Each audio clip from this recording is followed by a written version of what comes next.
Let me ask you this. Why your parents always want to control you? I know, because they really care. And why your romantic partner, if you're in a relationship, wants to control you? I know the answer, because your partner really cares. And why the schools, colleges, universities, society, government, religion, they want to control you. We know the answer now because they really care.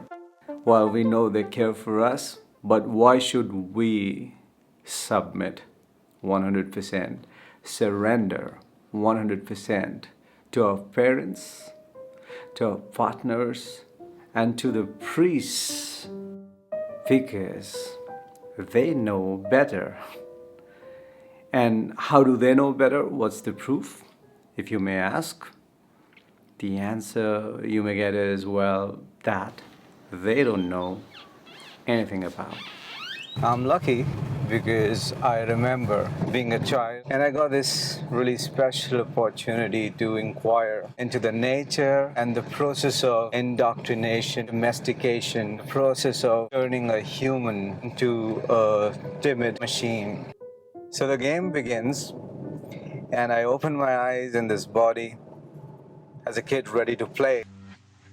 I come equipped with all the knowledge I need to play and enjoy the game of life. Then something very interesting happens. I lose my ability to play as I begin to grow because the system tells me, hey, you need to stop playing and pay attention to these 4 or 5 things. Good education, so that you can get a good job, so that you can buy some great assets, so that you get respect in society and you can afford a partner. But the kid I said, but I want to play. And they go, that's not the way. Do these things, because if you don't, you'll remain lonely, you'll never have a partner, and you'll miss on the beauty of companionship, love. You'll be broke on it. And then if you don't have a job, you don't have assets, how will you eat? How will you buy the basic things you need to survive? What if you fall sick? You might get a cancer or some disease that demands expensive treatment. And this got me scared.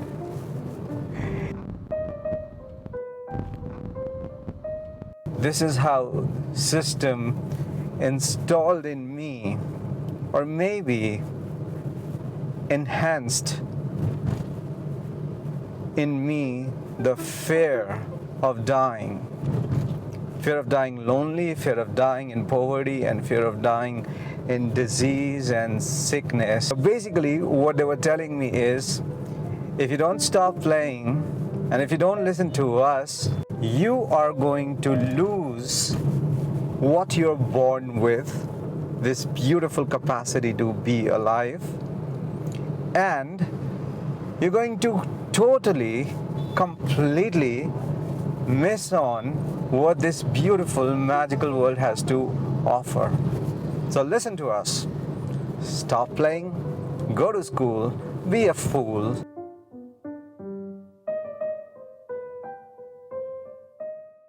The fear helped me mature from a child into a teenager.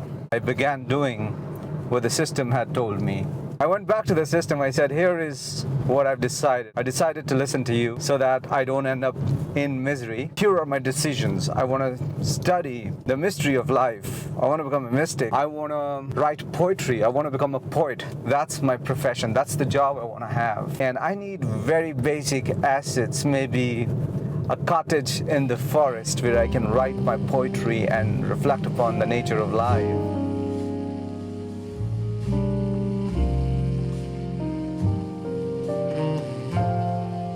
And the system daddy goes, hey, but these are not the right choices. And I asked, then what are the right choices? And they say, the right choices are those. What we tell you are the right choices. Think about it. If you study mysticism, and if you study your own mysteries, and if you work in a forest, And this partner that you've decided for yourself, and the dress you're wearing, this, what will other people think about you? What will your kids tomorrow think and feel about you to see you like that? And how will you face yourself when you look yourself in the mirror in this dress, with that kind of education, with this kind of job? By telling me smartly that my choices are stupid and not appropriate, and replacing them with what they thought was right, the system daddy gave me another fear.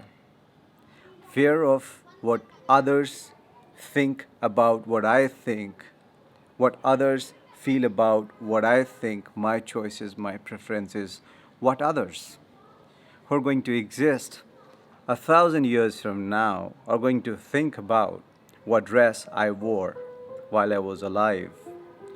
They gave me shame.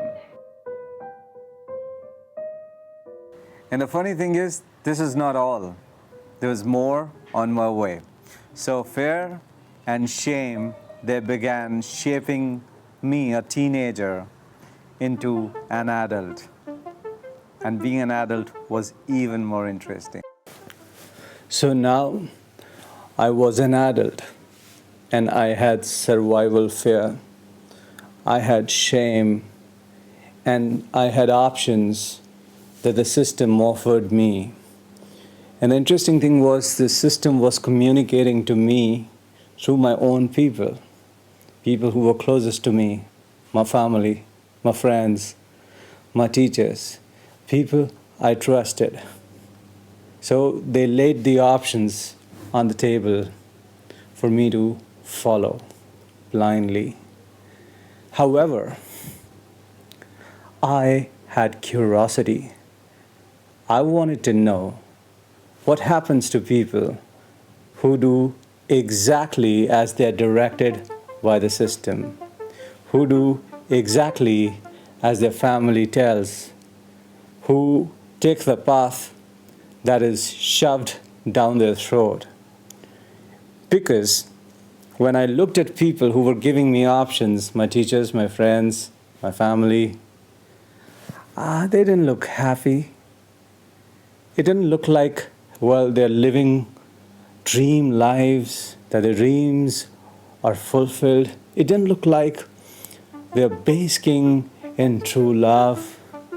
So I was kind of skeptical, and I wanted to find out. So I looked in the world, and here is what I found. I saw people frustrated and stressed because they are not able to get their dream job.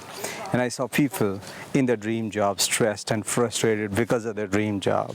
And then I saw people stuck in their dream job who want to get rid of it, but because of insecurity and survival fear, they're not able to get out of their dream job. So I found people stuck regardless of whether they had the job or they were without the job. And then I saw people in legal, certified, morally acceptable partnerships and relationships without love. When I looked closely, I saw they were living like co-prisoners who happened to share the same cell because they signed papers. And so I went back to the system and I said, why? Why do you want me to do what these guys are doing? Because in spite of listening to you, in spite of doing as directed, they are completely screwed up. They're sick. They have jobs, but they're frustrated. They're distressed. They have partners, but they're broken love. And you want me to do the same? They're clearly in misery and suffering because they did what you wanted them to do. The system told me something very interesting. It said, hey, that you see suffering is not actually suffering. They are investing. They are investing in the divine insurance policy so that they get their return on investment in the afterlife after they are dead and gone. So what you see and call suffering is basically you paying the premium so that you get to have fulfillment after you're dead, so that you experience true love of God after you are dead, so that you experience perfect health and prosperity after you are dead in the heaven. And I said, well, you know what, I would rather enjoy here than enjoying in the afterlife. And then the system instantly goes, well, you know what, think about it. If you don't do this, what will God think about you? Imagine, what will God do to you in the afterlife? And how will the God-loving people, how will they perceive and see you? And so I received my third gift, the gift of fear of what will happen to me in the afterlife after I'm dead. I got the gift of sin.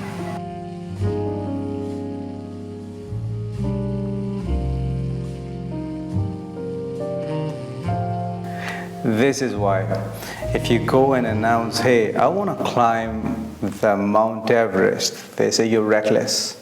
And if you say, hey, I want to go and dance in the rain naked, they say you have no shame. And if you say, I don't want to go to the temple, I don't want to listen to the guru or the priest, I want to live my way on my terms, they say you are a sinner. So if you try to break out of this trinity that controls you, you basically are considered reckless, shameless, and a sinner. And nobody wants to be that. Even our parents, our partners, people who we call our own, the system. And this is why they control us, because they are controlled by this trinity of fear, shame, and sin. And this is why people are stuck. They are stuck in what they don't want, at the same time wanting what they don't have, fantasizing about that.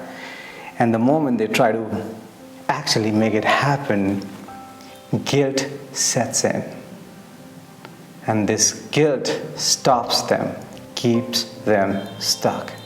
And I see people on a guilt trip, millions of people on a perpetual, unending guilt trip. And mind you, only those who are being controlled want to control others. Free people don't control because they are free. The system, my own kind, my own, they were trying to put me in a box made up of the fear, the necessity to survive, shame, and sin. And I refused. I said, I'm not going to get trapped in this box. Because when I saw other people trapped in this box, suffering, and every time they even thought of breaking out of the box, they felt guilt. And the guilt kept them inside the box. And when they became parents, they would again try to box their own kids, because the guilt would force them, tell them, hey, this sound that you hear, the sound of your soul that tells you you need to break out of this box, this is the devil. You must not listen to the devil. You must live in the box and make sure the free spirit that you brought to life just now, do your best to make sure this free spirit again gets trapped in the box of fear of survival, shame, and sin. And I found a way out. And the way out, if you want to become immune to all the control systems, all the indoctrination, this attempt to domesticate you, if you want to become immune to all of this, the first thing you need to do is get rid of all the inherited answers to 3 questions. The first question is, what should I be scared of? The second question, what should I be ashamed of? And the third question, what is sin to me? Erase all the answers that you've inherited from your mind. And a better way is question them. And the moment you begin to question the answers you inherited, you will actually be surprised how shallow, stupid, illogical they are, no matter where they come from.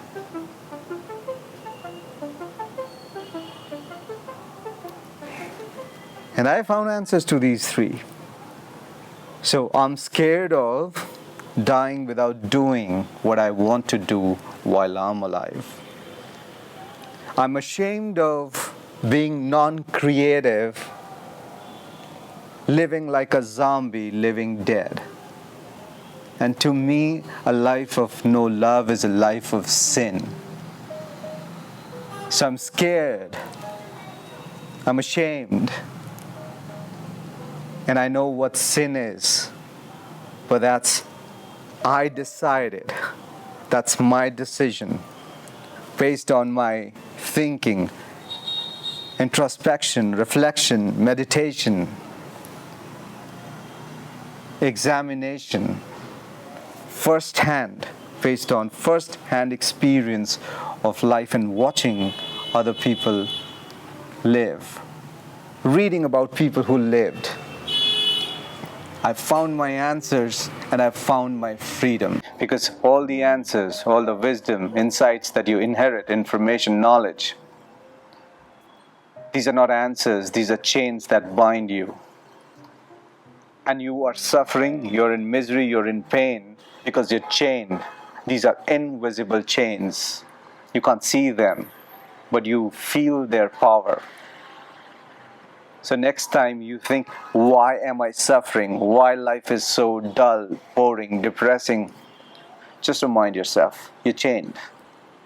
You're chained in information, knowledge, answers that are not your own. And you need to cut them. If you need to think, because if you'll not think, you will stink. So find your answers. What you choose to be scared of. What you choose to be ashamed of. What is sin for you? Think about it and claim your freedom.